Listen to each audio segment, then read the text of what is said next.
What's up, YouTube? I have got an awesome project for you today. It is a drill press. Check it out.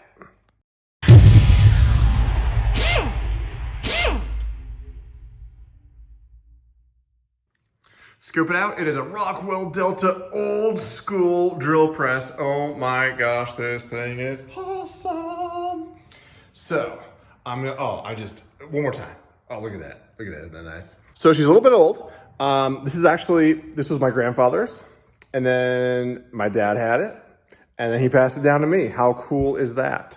A little bit of history, and so it works great. But there are some little things. Like you notice, you drop it down. That's all good, and then you let it up, and it kind of yeah. So we need to, I'm probably gonna take it apart a little bit, clean it up, make sure we're all moving smoothly in there. And, also, let me flip you around for the bottom. You can see that the legs, we have got a little bit of a rust here. Nothing horrible, but this thing has lasted a long time. I want it to last a lot longer. I want to pass this down to my kids, darn it. So that's what we're gonna do. Oh, and also, rules. We need to put casters on everything. So, casters. So I just absolutely dig old school, like heavy duty machinery. This stuff was not like, they didn't start with a budget in mind. I mean, maybe they did, but they engineered these things to last. They just built them up, and it's like, we need twice as much metal here, put twice as much metal in, go for it. And there's just, there's adjustments everywhere. It's serviceable. It's designed to be serviceable. It's designed to last a long time. Yeah, it's just a completely different ethic than you see in most consumer tools these days. So I'm just stoked to have this thing. Thing's awesome. All right, so I've broken this down so that I can paint it, and it's in rough shape. I mean, not horrible. It's okay. It's thick metal. It's good quality metal. Plenty of meat on the bone. But yeah, it's dirty. There's a little bit of paint here and there we got on it. So I'm going to wire brush what I can. Then I'm going to go ahead and paint it. And then we'll put some casters on. You can see here I'm just cleaning up the metal, getting off that surface rust. And like an idiot, I'm doing this on my lap. So after this, I wisened up a little bit and set up some plywood on some sawhorses, and made it so I could actually not have to hold stuff like on my knee and near my junk and all that stuff. Yeah, this kind of got awkward. This is just watching that makes me nervous. Yeah, see, here's the stuff. This is a lot easier. All right, so hey, one of the most handy things to have in a garage or any place, house, whatever, is baling wire. And I've got a bunch of baling wire, different thicknesses, different gauges, if you will. And this is particularly thick stuff, which is good for hanging up heavy stuff that you want to paint. I'm just cutting off, bits like this. Yeah. And I'm going to attach them to whatever in the garage. And that way I can paint all sides of the legs at once instead of having to paint, dry, because nobody's got time for that noise. So painting time. I love painting time. It's all the other stuff that sucks. So it doesn't matter what you're painting. If it's a car, if it's an airplane, if it's your house, it's all about the prep work. And you got to clean it. You got to derust. You got to, all the other crap you got to do. It just sucks. So when you finally get to spray it, yeah, that's just plain a good time. And so what you saw there was a little bit of rust reformer. I figured I would seal up those bottoms where it had a bunch of surface rust. And I let it dry, of course, before I went on and painted this. And you can see me just lathering on copious amounts of paint. But it all went on, no runs, life is good. All right, so I got all the legs and the shells painted up, the whole base. I got the base painted up. But apparently I did not do my prep as well as I should have. Check this out.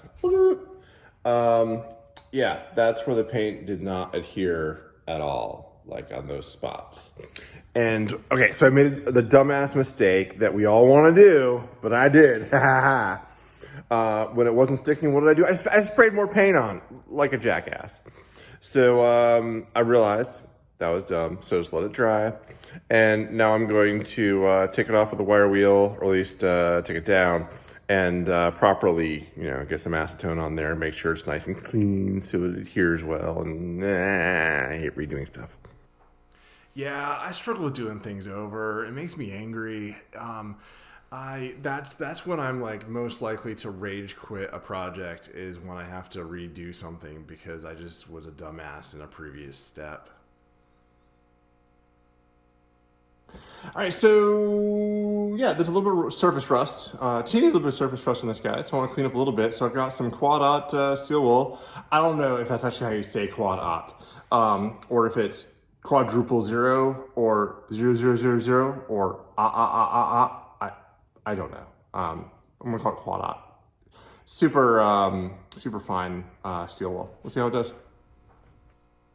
You see me starting here with the quad-aught wool, and it gets a little bit done, but really I needed something a little more aggressive. So I grabbed the brass bristle brush attachment for my drill, and went on that, and it had this weird chalky blue paint stuff like embedded like in the metal. I had to, I didn't have to, but I wanted to get that off of there, and that cleaned up pretty nice. And yeah, I'm not going to do a super deep go on this one at this time, but I figure I'll get some of the high stuff, and I'll just clean off the bits with some acetone, and yeah, make this make it a little prettier. So another pro tip here is where to get fasteners. So if you go to the big box stores, aka Home Depot or Lowe's, you'll pay a lot for fasteners. But if you go to Tractor Supply, look at this. I got bags of stuff. They do it by the weight. They sell them by the pound. And I got a bunch of 5/16 fasteners and a bunch of lag bolts. Like, holy crap. I spent like $5 or $6. Like, that would have been like 30 at Lowe's. Like, screw that. Tractor Supply. Woo! All right, so check it out. Got the hanging legs here, and I am totally stoked with how those came out. What's up? They look brand new, and I got the shelves here looking pretty spiffy. So now, we just gotta put it back together. Hey, it's time to assemble, but realized the nuts and bolts that were holding this thing together, oh my gosh, they were nasty. And you figure, I mean, this thing's been kicking around since like, gosh, this thing was old when I was a kid. So I grew up, I spent a lot of time in my grandfather's workshop, and it was pretty cool. I got to do a lot of stuff there. Worked on cars, mostly worked on cars there actually. And first car that, let's not talk about my first car. My first car really sucked. But my second car, no, actually the second car kind of sucked too. But my third car was a Blazer, a 1985 Chevy Blazer. That thing rocked. I loved it. And I did lots of work in that shop, and it was a dirty shop. So it is really not a big surprise that this stuff has had mung all over it. But anyway, you can see here, I'm finally getting to the joyous stage of putting the damn thing back together. And yeah, it's, man, I love dealing with it's nice, thick gauge steel. This stuff is awesome. Like, they just don't make it like this anymore. I know that's a cliche, but it's true. Oh man, this stuff is heavy. It's, it's just been in service for how many years? Still going strong. Freaking love it. Good stuff. Paint's complete. Want to see it? But bam, there we go. She's painted up. I'm super stoked with how that turned out. Crazy easy. Casters for everything. So I got these janky, horrible casters from Horrible Freight. It's fitting. And I got 2 locking, and then I got 2 like these, not locking, because you never lock the ones in the back. But okay, so here's something that drives me nuts is when you get like a toolbox and it has 2 like swiveling locking casters, cool, and the other 2 are fixed. Makes it hard to push up against the wall, damn it. Stop putting fixed casters on anything, they suck. Table saw time. Time to cut some MDF. Breathe some horrible dust. Sorry, lung cancer.